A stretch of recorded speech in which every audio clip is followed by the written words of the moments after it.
Okay, so you saw the title of this video, is the A6700 worth buying? Now, I've actually had the A6700 for about 2 months now, and I've really had the pleasure of using it from the day that I ripped it out of the package until now, because I'm actually filming on the A6700 right now. But in this video, I'm gonna break down things for you guys into a few different categories that I think are important deciding factors in whether or not you think a camera is worth buying. And then I'm gonna kind of give you guys what my thoughts are at the very end. So make sure you stay tuned for all of that. Now, let's just kind of kick things off and talk about the build quality of this camera. Now, the build quality on the A6700 it's actually really great, and it feels really, really solid in the hand. And one of the things that I actually like about this camera that I didn't think that I would is actually the flip out screen. And really, it's been great for the way that I've been using this camera primarily, which has been for video for YouTube. And, you know, one of the things that, I have to say is that typically with Sony cameras, I like the tilty screen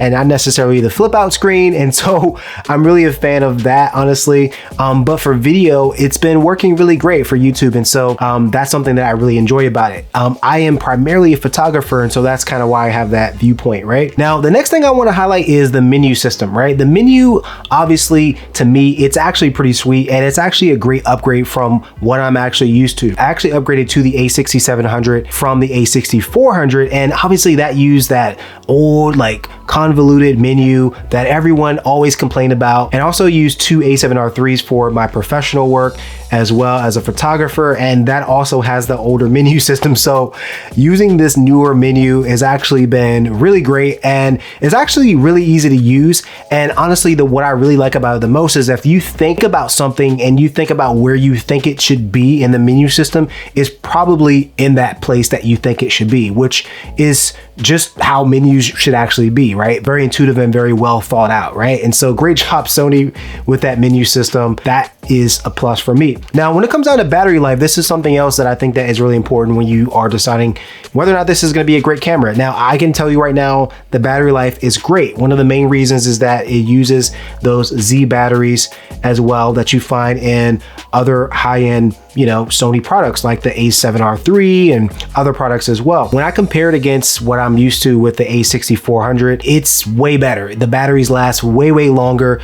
I find myself having to switch out batteries way, way less. And so that's also something else that I think is going to be great. And you're also going to be appreciate that as well. Now, when it comes down to video quality, the video quality on this camera, it's really just a dream, honestly. Like it's literally great. I mean, it has the same sensor as a Sony FX30, which is something that actually attracted me to this camera as well. You can also shoot in 10-bit 422 color, which is really amazing. It can shoot up to 4K 60p, which is actually oversampled from 6K. And you can even shoot up to 120p with a crop, but that is also phenomenal as well. Now, one of the things I do want to kind of address as well is that people have been talking about the fact that this camera overheats a lot when it comes down to shooting in 120p. Now, I personally have not experienced that. The main reason is that I really don't shoot in 120p very often, and when I do, it's not for an extended amount of time. And so I do think if I did use it for an extended amount of time, I probably would run into some of the overheating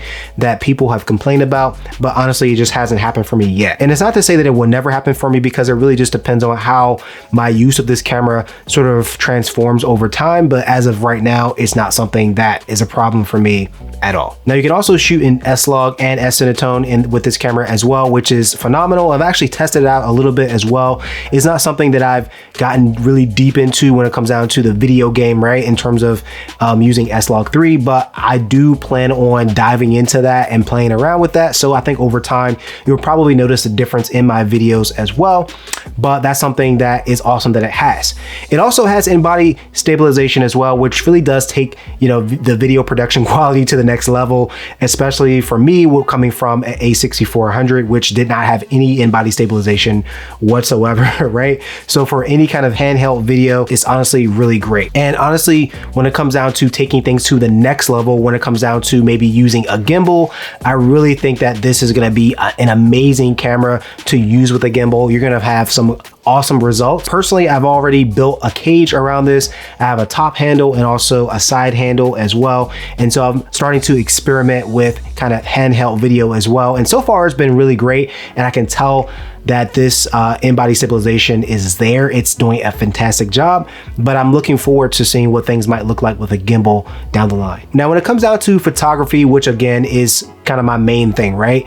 It does a really great job. The photos are really good. This is a 26 megapixel camera. And so the images out of this one are sharp, they're beautiful, and they're clean. And honestly, when I compare it against the A6400, they are just as good as the A6400. So it's not something that I've noticed like a huge jump, but the photos are really nice. Now, ergonomics. When it comes down to ergonomics, the grip on this thing is one of the first things that I noticed. And the grip actually, it feels really, really great. And I can tell that they were very intentional when it came down to mapping out where the buttons are, how you can reach everything when it comes down to the different dials that they have on here. And even the rear controls also feel really great as well. But my only gripe about this camera would be the fact that there is no joystick.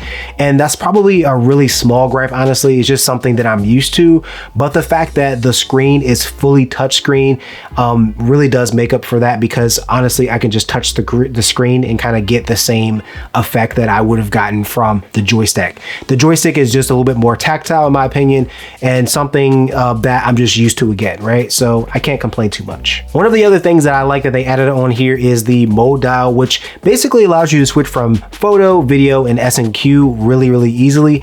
And I like that feature, right? It's something that really jumps out to me. Now, at this point, you're probably wondering, okay, Lee, should I actually get this camera? Is this A6700 worth me getting, right? I honestly think that the answer to that question is it depends. And it really depends on a lot of different things, right? It depends on where you are in your photography journey, right? Where are you in your videography journey? Do you need a new camera right now, right? If you have an older camera, like the A60, like the A6000, right? If you have an old camera like that, you definitely should upgrade to this. You're gonna be blown away by it. If you have something older like I had, like the A6400, and you're looking to get into more video and things like that, then I think that this would be a great upgrade for you, because the technology packed into here, the sensor in this, the AI packed into this camera, it's all going to be way, way better than what you're used to. And so I would say for sure, definitely upgrade from that. But one of the other questions you have to ask yourself is, do you already have a main camera, right? So if you already have a main camera like an A7 III, A7 IV, or something like that, and you just need something as a backup, right? Something that can really keep up with the A7 IV, right? I think that this will be a phenomenal option, because it definitely for sure can keep up with that camera, and you definitely should get it if you need a second camera. And then the other thing is if you are just getting into videography and you also dabble quite a bit into photography as well, and you're looking at getting a aps-c camera, then this also would be a great option for you. And yes, I think you should get it. But one of the other things to be mindful of is that if you are going to be doing a lot of professional work, you really do need a camera that has dual SD card slots. And if that's the case, then I would say that this is probably not going to be your best first choice, because this one only has one card slot, right? You're going to need those dual card slots, I'm telling you, because you just, with professional work, you just can't risk actually losing that data, right? So I would say that, again, as a B camera, for sure. If you're a hobbyist, if you're doing like dabbling into photography and videography, you're getting used to things, you're learning, this is a great camera for that. But definitely not for strictly professional work. I would say that would be a no-no.